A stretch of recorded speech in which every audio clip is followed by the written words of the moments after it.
Hey, Technical Comprehension. This is your video for Wednesday, March 25th. So, on Monday's video, we went over Chapter 7. We started Chapter 7 on Applied Main Ideas and Central Point, but I just wanted to remind you of a few things. Your Chapter 6 vocabulary quiz was due on Monday, so a few of you have not submitted it yet, so I wanted to give you just a reminder. It is in the Chapter 6 folder under your Course Content tab. If you scroll down a little bit, there's the actual quiz there under Chapter 6 quiz. It'll open up, save it, print it, whatever you're able to do.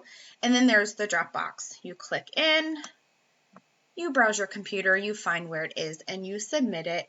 So that was due Monday. I will still take it if you haven't submitted it. My main objective here is making sure that you're getting the stuff in, making sure that you are getting the grades so that you can finish the class successfully with a passing grade. So that's the main objective here.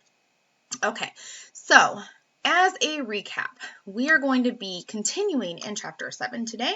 So I'll scroll down to Chapter 7. There's the PowerPoint for Chapter 7 that I used, and I really did already go through this with you on the video from Monday, but I'm going to go ahead and just review a little bit more with you now. So Chapter 7, we talked about implied main ideas and central points, also known as thesis statements. And we've been practicing implied main ideas really since early on in the semester with the concept of main idea.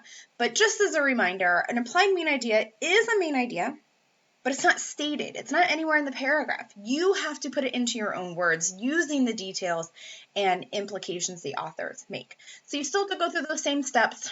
Who or what is this about? What are the details telling me? And then what do I walk away knowing? And the main idea has to be general enough to cover everything in the paragraph.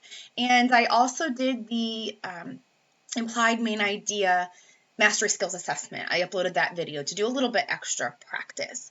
So that's implied main idea. Central point is very similar to main ideas, except for now we're talking about multiple paragraphs. So sometimes we call this a thesis statement. So something that is longer than just a paragraph at a time. And you still go through the same process. You have to look and see, what's the topic of this article? What are the details supporting? What kind of statement? Is it directly stated somewhere? Do I have to put it into my own words? So that's the central point. I have a little document over here just to kind of reiterate some of those. So a main idea is a one-sentence summary of a paragraph. It is the most important point being made about the topic. So you find the who or what a paragraph is about. And the main idea tells you what you're supposed to be learning about it. It's always a complete sentence, never a fragment, never a question, and it has to cover everything in the paragraph. It can be directly stated, meaning, oh, there it is, sentence 1, sentence 5, or implied, meaning you have to put it into your own words. You have to summarize it. We are only dealing with one paragraph at a time when we're talking about main ideas. Thesis statements. This, you'll see, very similar. It's one sentence summary. It's the most important point being made about the topic. Always a complete sentence, never a fragment or question. It covers everything in the paragraphs. That's where we start to differ. It can be directly stated or implied, but you have to put it into your own words if it is implied. Here's another key difference here. Deals with multiple paragraphs. So the definitions of main idea and thesis statement are actually very similar in terms of their job. It's really how much text they're dealing with. Main idea is one paragraph at a time, whereas thesis is multiple paragraphs. So that's just a quick reminder about what we're dealing with here. So back in your Chapter 7 folder in Blackboard, I have already put a thesis practice in here. This is where I encourage you to take a look at this document. It'll open up. It is an article, and I am encouraging you to take a look, read through the article, and then just send me an email or a text with your thesis. I want you to practice thesis statements like I would normally do with you in class. I would normally have you read this, and we would read it in class, and we would talk about thesis statement. So you're going to read the article and try to summarize it. What's the topic? who or what is this article about? And then in general, what are you learning? Don't just focus on maybe what this paragraph is focusing on or this paragraph. Look at the article as a whole, holistically. What are they talking about? What's the thing you need to know and learn from all of these paragraphs? That's just a practice. Okay, now I do have a homework in here that's associated with thesis statements. There is a homework in here. So if you look, same area, chapter 7, there's practice, and then there's a homework link. So if you look, you'll just click on that link. It's going to take you to another page. We're going to click on it again. Here we go. Here's the article. So you might have to do a couple clicks. Here's the article. And what's nice about this article is, yeah, it might appear long, but there's pictures to illustrate what they're talking about. So sometimes the title will help you out.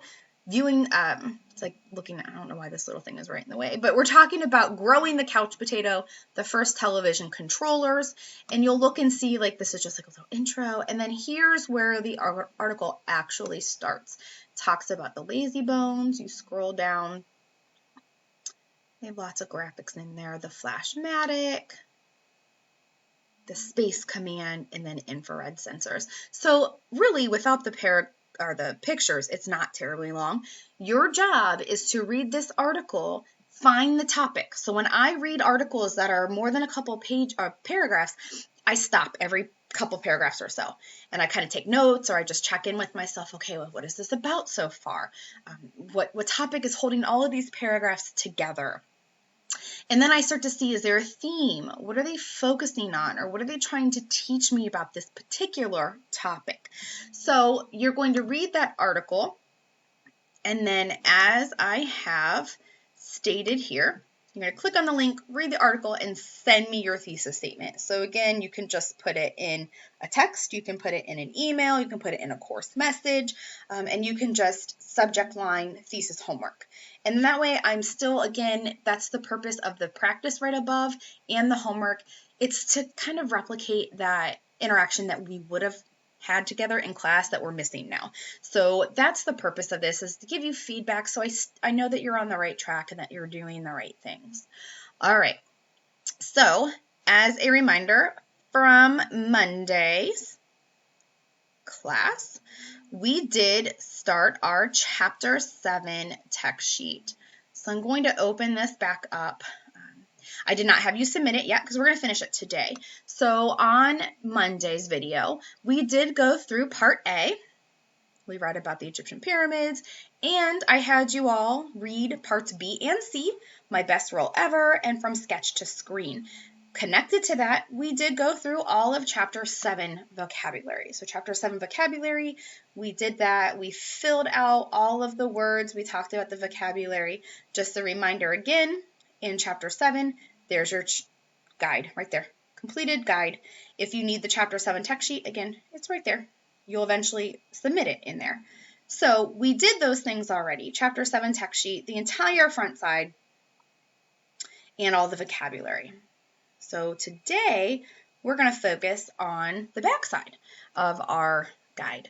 So I'm going to go ahead and get our textbook pulled up, and we are going to go to on-the-job interview because this is connected to Part D on our sheet. This is with a graphic artist. Since this is about like arts and related fields, this kind of fits in. So I'm going to ask that you pause the video. Go ahead and read it. It's just a quick interview, so it's not terribly long, but I'm not going to take the time to read it in the video. I figure you can read it. So read that video. So pause, read the video, and we'll come back and we are going to talk about Part D. Okay, so hopefully you have paused, you have read, and you're back with me. It says, biography on page 300, which piece of advice do you believe is the most valuable? She gives two suggestions. It says list at least two suggestions that she provides to students. So if I go back into my text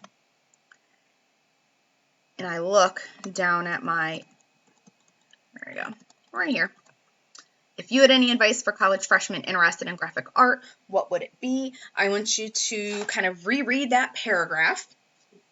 It says, I would strongly suggest they do whatever they can to get as much experience as possible.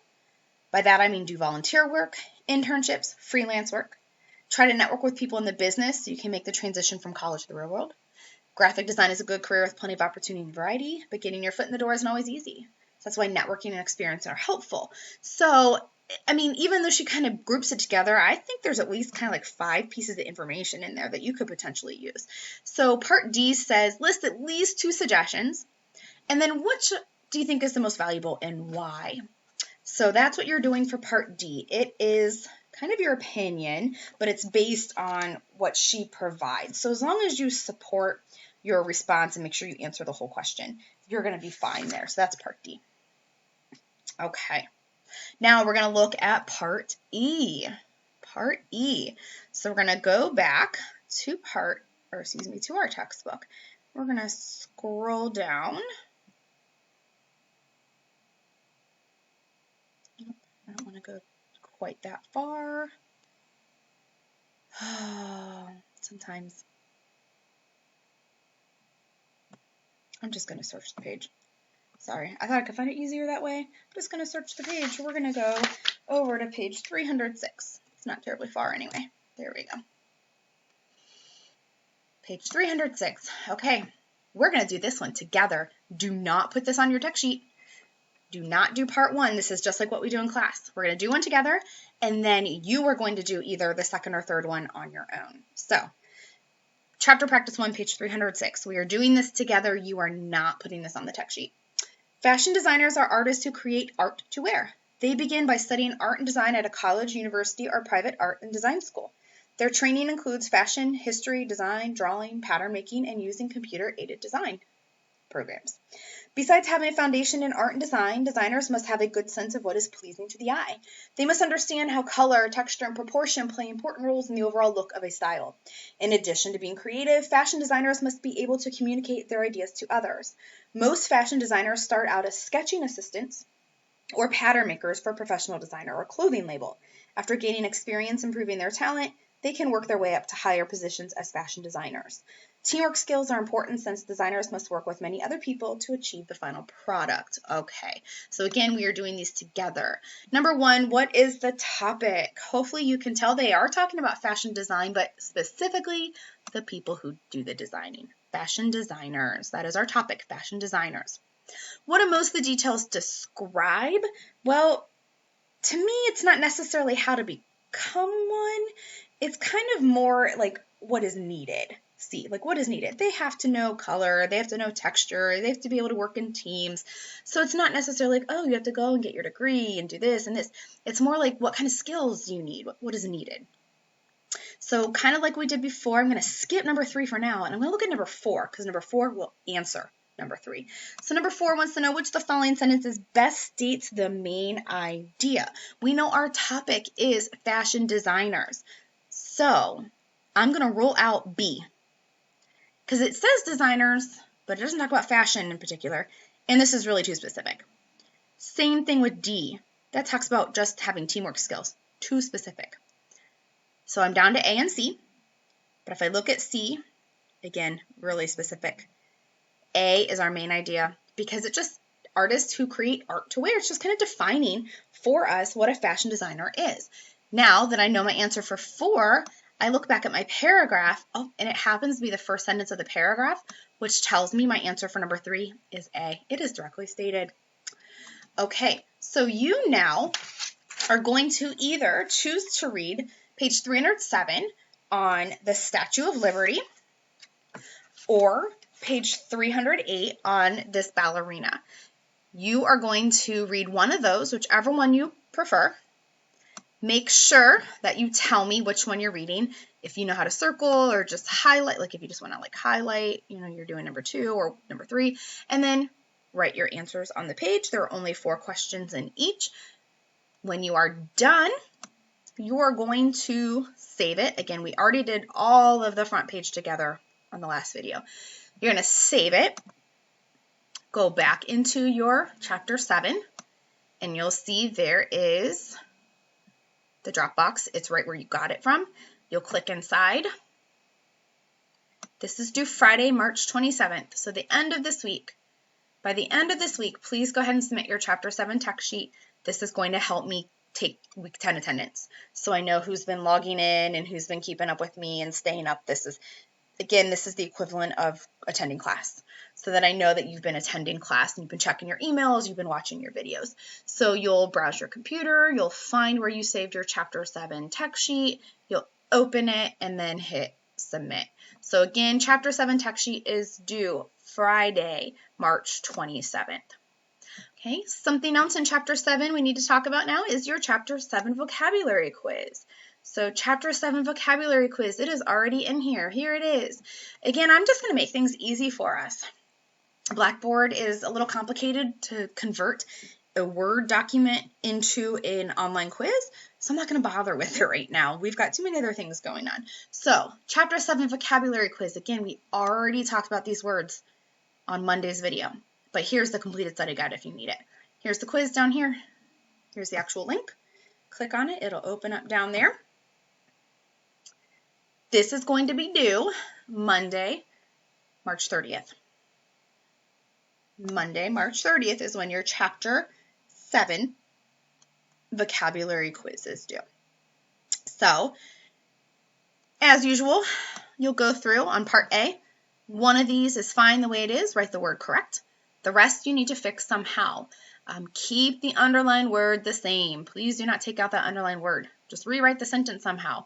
Add a word, change a word, whatever you need to do. Part B is short answer. Do not just define the word.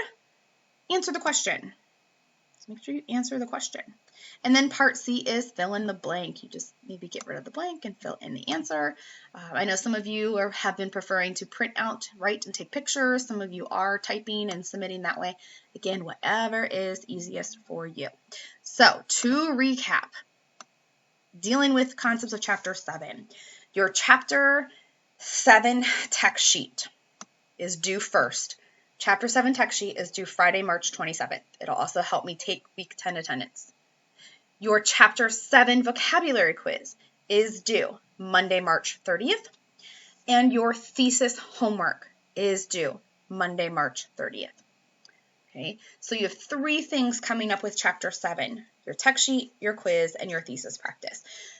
Homework. The thesis practice right up here is just that. It's just practice if you want some more feedback. I'm not taking a firm grade on that practice. I am giving you homework points, though, for the homework link there.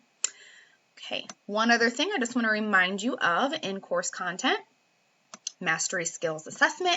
These are still going on. I have now uploaded 2 videos, Drawing Conclusions and Implied Mean Idea. So hopefully that helps you as you are moving through and making sure the video is right before the skill that it covers. I will be doing more videos as we get to those chapters. For instance, Patterns of Organization is coming up, so I will probably do that video next. I will also take a look at maybe topic and main idea and supporting details, see how everyone did, and maybe do one of those videos as kind of a summary and a chance for you to get a better score. All right, hope everyone's doing well, and I will talk to you soon.